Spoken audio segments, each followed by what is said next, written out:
You're listening to the official Minnesota Wild podcast, presented by Acrisure.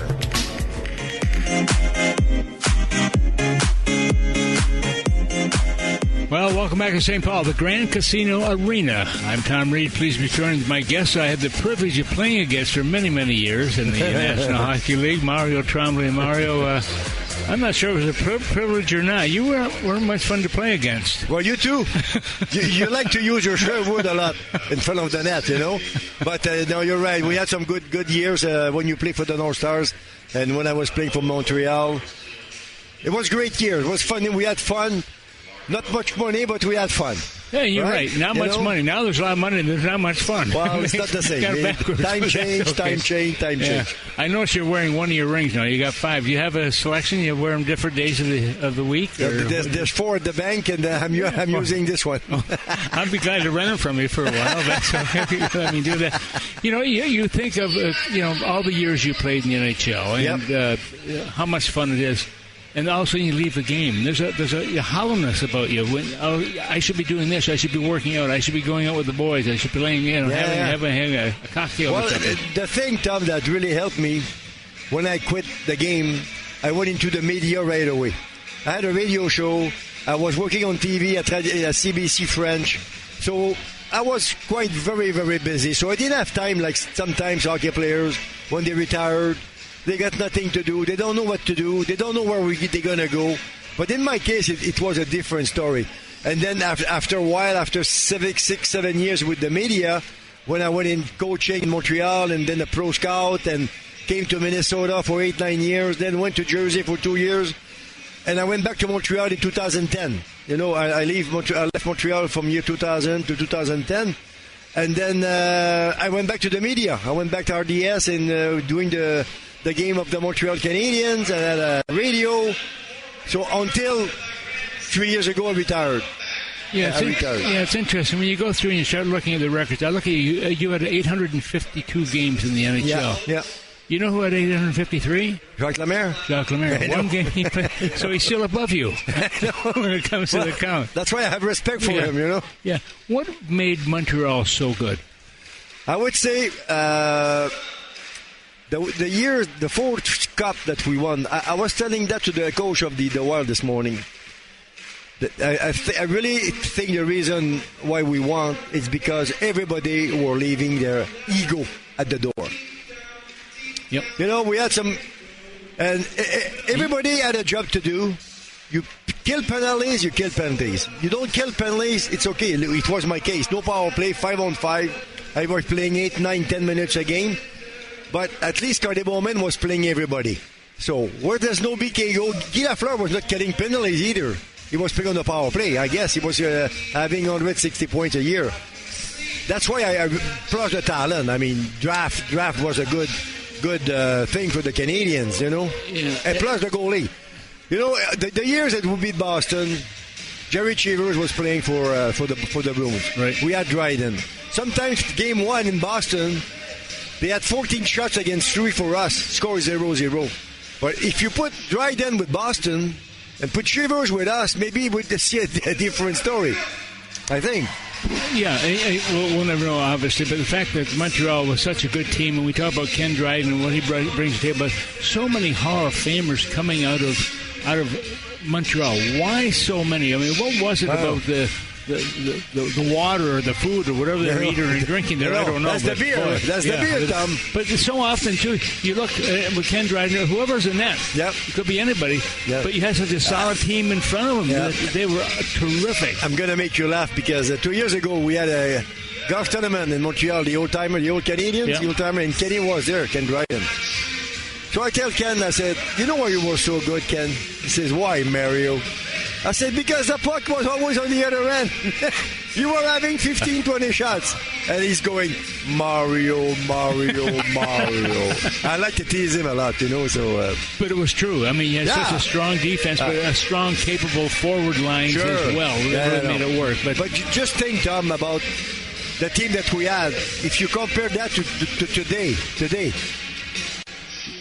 Yeah. The money that would have to pay those guys, just Dryden is 10, 11. Yeah. Savard, the big three, Larry, Lapointe, and Serge. And then you got Flower, you got Savard, you got Schott.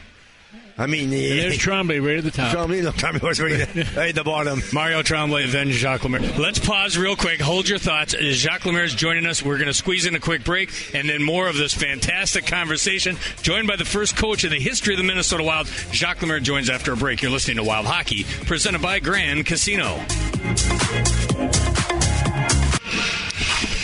Well, back here in St. Paul at the Grand Casino Arena, at the end of one period, the Columbus Blue Jackets lead by a score of 1-0. I'm Tom Reed. Please join with two names familiar to the hockey world: Jacques Lemaire, longtime coach in with Minnesota, played in Montreal for many, many years, 11 Stanley Cups. And I look also to my left right now at Mario Tremblay, 5 Stanley Cups. Yes, sir. And you guys are amazing. I was trying to get one. I'll do anything to scratch my name in there. You know what's interesting, too, Jacques, and you probably know this, too. I think when you look at different players who play, I think Jacques Plante had his name on the cup how many times? But every time they put it on was a different spelling. Yeah. I didn't notice that. Yeah, me too. Well, you didn't know that? No. Oh, yeah. I think it was. 4 or 5 times. Oh, yeah? different spellings. In the I know. I looked a few years. My name was spelled right. Yeah, 11 times. 11 times. Yeah, thanks a lot. They didn't miss it. 8 is a player, 2 is assistant general manager of Montreal, and 1 is the coach of the New Jersey Devils. It was Brad Browmadier was on the team. Yeah, and of course, he still works for the Wild here. Yeah. Jacques, what was it about Montreal that made him so good? Well, I often say that we had great example. I mean by that, players that were ahead of us, older players, that just the way they lived, just the way they played, they practiced. Mm-hmm. It was a great example for us. We knew Montreal always been a good team in hockey. And all the kids growing up, they step in that room, they practice with they start to practice with them, and you see Bellabo bust his butt to play hard, reshard, back checking, and making the effort. You got no choice. Yep. You got no choice. You learn from that.